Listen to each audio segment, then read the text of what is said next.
Hello student, स्वागत है आपका एक और नए वीडियो में। तो आज की इस वीडियो में हम बात करेंगे चित्रकला के 30 अति महत्वपूर्ण प्रश्नों की, जो कि आपके एग्जाम की दृष्टि से काफ़ी ज़्यादा महत्वपूर्ण है। यदि आप इन प्रश्नों को अच्छे तरीके से तैयार कर लेते हैं तो आपका जो चित्रकला में इस बार 20 नंबर का ऑब्जेक्टिव क्वेश्चन पूछा जाएगा, उसमें आराम से आप 20 में से 18 या 19 नंबर आराम से आप पा जाएंगे। बस आप इन प्रश्नों को अच्छे तरीके से लिखकर रिवीजन कर लीजिए, अच्छे तरीके से याद कर लीजिए। अगर आप इन प्रश्नों को अच्छे तरीके से कर लेते हैं तो आपको एग्जाम में कोई भी दिक्कत नहीं होगी। आप आराम से ऑब्जेक्टिव क्वेश्चनों को हल कर लेंगे और OMR शीट में भर देंगे। तो चलिए शुरू करते हैं। जो हमारा सबसे पहला प्रश्न है वो पूछा गया है, मुख्य रंग कितने होते हैं। ये क्वेश्चन अगर चित्रकला में तो ये बार बार आएगा। ये क्वेश्चन बहुत ही इंपॉर्टेंट है, आप इसे देख लेंगे। पूछेगा कि मुख्य रंग कितने हैं, तो मुख्य रंग हमारे 3 हैं, लाल, नीला और हरा। आपको ये भी ध्यान रखना। क्वेश्चन इस प्रकार से भी पूछा जा सकता है कि निम्न में से कौन सा रंग मुख्य रंग नहीं। 4 ऑप्शन दे देगा, तो आपको ध्यान में रखना है लाल, नीला और हरा हमारा मुख्य रंग है, बाकी मुख्य रंग नहीं है। तो आपको ये ध्यान में रखना है। तो बढ़ते हैं अगले प्रश्न की ओर। तो जो हमारा अगला प्रश्न है वो पूछा गया है, कौन कौन से रंग शीतल या ठंडा है। आपको ये भी ध्यान रखना है, मतलब कि जिन्हें पकड़ने पर आपको शीतलता महसूस हो उन्हें शीतल रंग कहते हैं। आपको ध्यान में रखना। जो हमारे शीतल रंग हैं वो नीला, आसमानी, धानी रंग और हरा। आपको ये ध्यान रखना है, जिस भी कलर में मतलब हरे रंग की अधिकता हो वो शीतल होगा। आपको ध्यान रखना, जहाँ पर हरा रंग आ जाए वहाँ पर शीतल आराम से आप टिक लगा सकते हैं। तो बढ़ते हैं अपने अगले प्रश्न की ओर। तो जो हमारा तीसरा प्रश्न है काफ़ी ज़्यादा ये भी इंपॉर्टेंट है, कौन कौन से रंग गर्म है। कौन कौन से रंग गर्म है, तो जो पीला, लाल, नारंगी और बैगनी, ये सब गर्म रंग है। जिस कलर में लाल रंग की अधिकता होती है उसे गर्म रंग कहते हैं। आपको ये भी ध्यान में रखना है। तो बढ़ते हैं अगले प्रश्न की ओर। जो हमारा अगला प्रश्न है कि ओस्टवाल्ड चक्र में कितने रंग होते हैं। तो जो हमारा ओस्टवाल्ड चक्र है उसमें 8 रंग होते हैं। आपको इसे ध्यान में रखना है। ये भी क्वेश्चन काफ़ी ज़्यादा इंपॉर्टेंट है। आप इन क्वेश्चनों को अच्छे तरीके से लिखकर तैयार कर लीजिए, तभी एग्जाम में आप जाइएगा। तो बढ़ते हैं अपने अगले प्रश्न की ओर। तो जो हमारा अगला प्रश्न है वह भी काफ़ी ज़्यादा इंपॉर्टेंट प्रश्न है कि प्राथमिक रंग कितने हैं। तो जो प्राथमिक रंग है वो हमारे 3 रंग हैं। प्राथमिक रंग हमारे 3 हैं, लाल, नीला और हरा। ठीक है, बढ़ते हैं अपने अगले प्रश्न की ओर। तो जो हमारा छठा प्रश्न है वो भी आपके एग्जाम की दृष्टि से काफ़ी ज़्यादा महत्वपूर्ण है कि द्वितीयक रंग कितने हैं, यानी कौन कौन से हैं। तो नारंगी, हरा और बैजनी, ये द्वितीयक रंग हैं। आपको इन्हें देख लेना है। वो क्वेश्चन में इस तरह से पूछा जा सकता है कि निम्न में से कौन सा रंग द्वितीयक रंग नहीं है। 4 ऑप्शन दे देगा, उसमें बताएगा कि कौन सा रंग द्वितीयक रंग नहीं है। उसे आपको हेर कर OMR शीट में टिक लगाना रहेगा, यानी गोला भरना रहेगा। आपको ये भी ध्यान में रखना है। तो आपको देख लेना है कि कौन कौन से रंग द्वितीयक हैं, कौन कौन से रंग प्राथमिक हैं। इन सभी को अच्छे तरीके से तैयार कर लेना है। तो बढ़ते अपने अगले प्रश्न की ओर। जो हमारा 7वां प्रश्न पूछा गया है कि तटस्थ रंग कौन से हैं।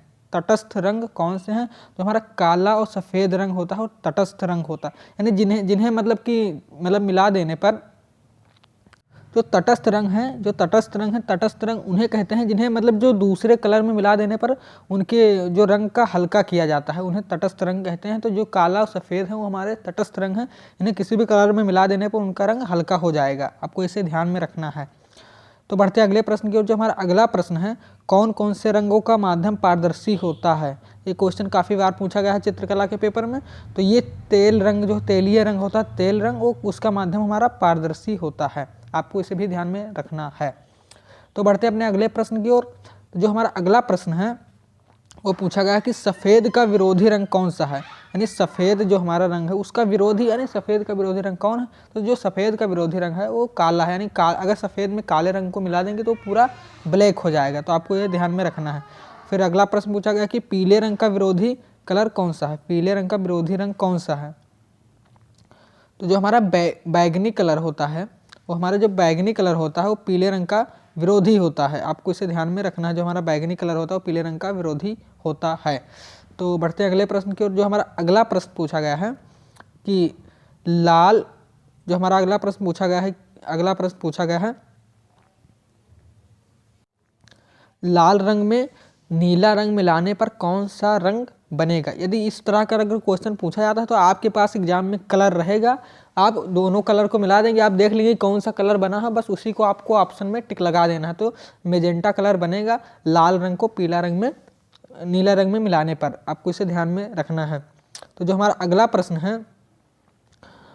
हमारा पूछा गया है, पीले रंग में पीले रंग में लाल रंग मिलाने पर कौन सा रंग बनेगा? तो जो पीला रंग है उसमें लाल रंग मिलाने पर हमारा नारंगी रंग बनेगा। आप अगर एग्जाम में जाएंगे आपके पास कलर रहेगा, आपको दोनों को मिला लेना है, फिर जो भी कलर बनेगा उसे आप टिक लगा देंगे।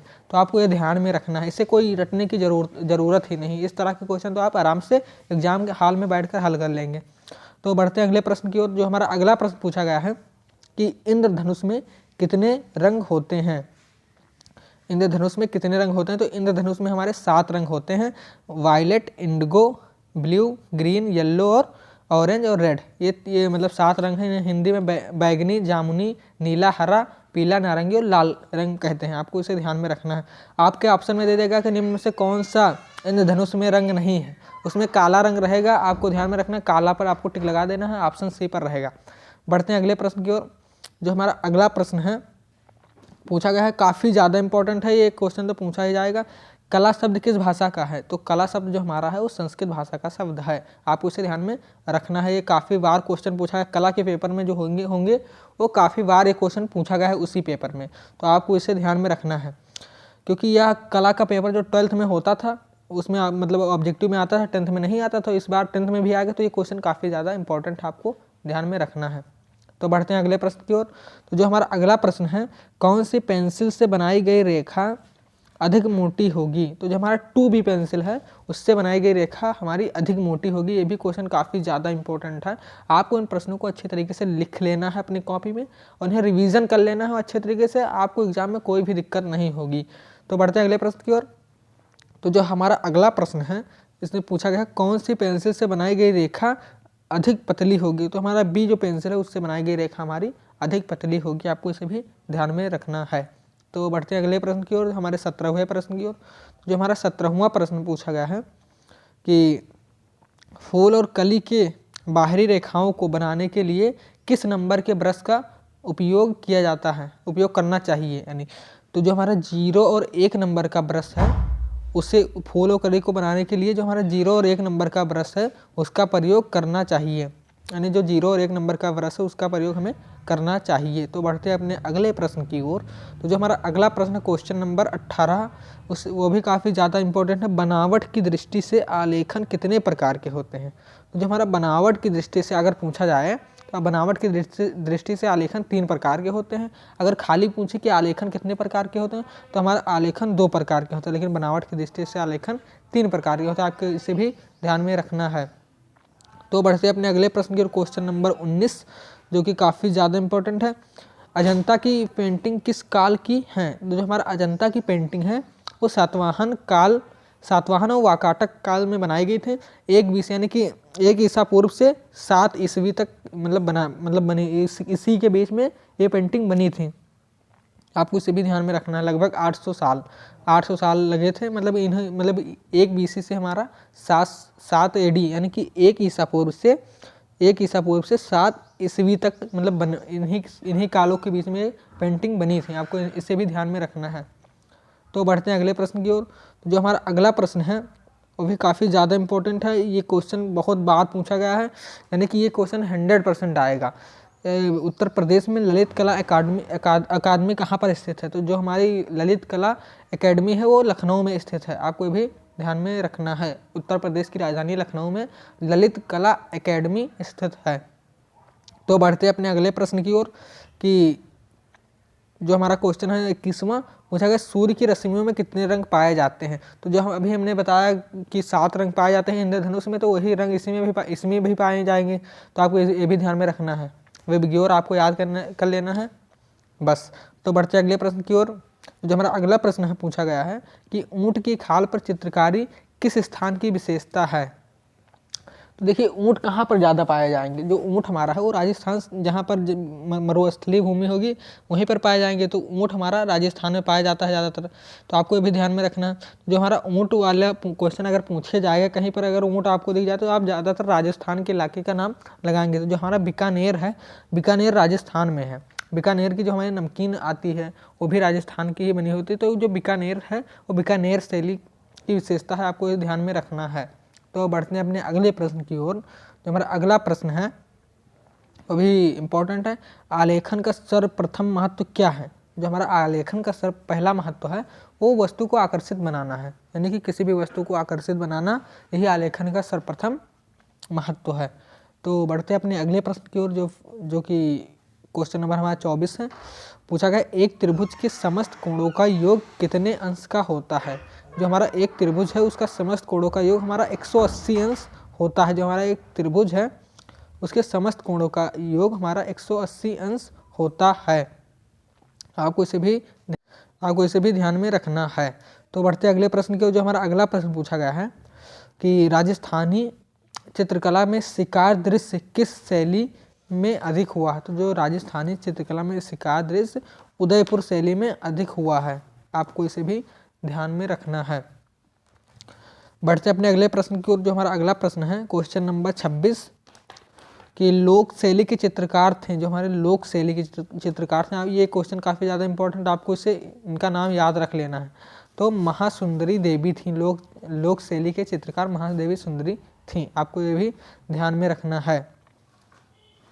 तो बढ़ते अगले प्रश्न की ओर। जो हमारा अगला प्रश्न पूछा गया है कि वास्तुकला, मूर्तिकला और चित्रकला, वास्तुकला, मूर्तिकला और चित्रकला की त्रिवेणी किन गुफाओं को कहा जाता है। जो हमारा अजंता और एलोरा की गुफाएं हैं उन्हें वास्तुकला, चित्रकला और मूर्तिकला और चित्रकला की गुफाएं कहा जाता है, अजंता और एलोरा की गुफाओं को। आपको ये भी ध्यान में रखना है। अगर चित्रकला से कोई भी प्रश्न पूछा जाता है और अजंता और एलोरा गुफाएं उसमें हैं तो आपको उसे ऑप्शन लगा देना है, आप जानते हो या ना जानते हो कोई दिक्कत नहीं होगा। फिर बढ़ते अगले प्रश्न की ओर। कौन सा रंग इंद्रधनुष में नहीं है। तो यानी कि काला रंग हमारा इंद्रधनुष में नहीं रहता है। उसमें कोई भी ऑप्शन दे सकता है, आपको ध्यान में रखना है। इसलिए इंद्रधनुष में कितने रंग होते हैं आपको इसे अच्छे तरीके से याद कर लेना है। तो बढ़ते अपने अगले प्रश्न की ओर। तो जो हमारा अगला प्रश्न पूछा गया है कि चित्रकला से संबंधित ग्रंथ है। तो जो हमारा हेरिटेज ऑफ अजंता है ये हमारा चित्रकला से संबंधित ग्रंथ है। आपको इसे भी तैयार कर लेना है अच्छे तरीके से। और क्वेश्चन नंबर हमारा जो तीसरा क्वेश्चन पूछा गया है वो पूछा गया अजंता किस राज्य में है। तो जो हमारा अजंता है वो महाराष्ट्र में है, उसे आपको ध्यान में रखना है। जो हमारा अजंता किस राज्य में, तो अजंता हमारा महाराष्ट्र में है, आपको भी ध्यान में रखना है। तो ये थे 30 महत्वपूर्ण प्रश्न जो कि आपके एग्जाम की दृष्टि से काफ़ी ज़्यादा महत्वपूर्ण है। यदि आप इन प्रश्नों को अच्छे तरीके से तैयार कर लेते हैं तो आपको 20 नंबर में 18 या 19 नंबर आप इन्हीं से पा जाएंगे। अच्छे तरीके से आप इन क्वेश्चनों को तैयार कर लीजिए। अगर आपको वीडियो पसंद आया तो वीडियो को लाइक कर दीजिए और चैनल पर नए हो तो चैनल को सब्सक्राइब जरूर से ज़रूर कर लीजिए। मिलते हैं अगली वीडियो में, तब तक के लिए जय हिंद।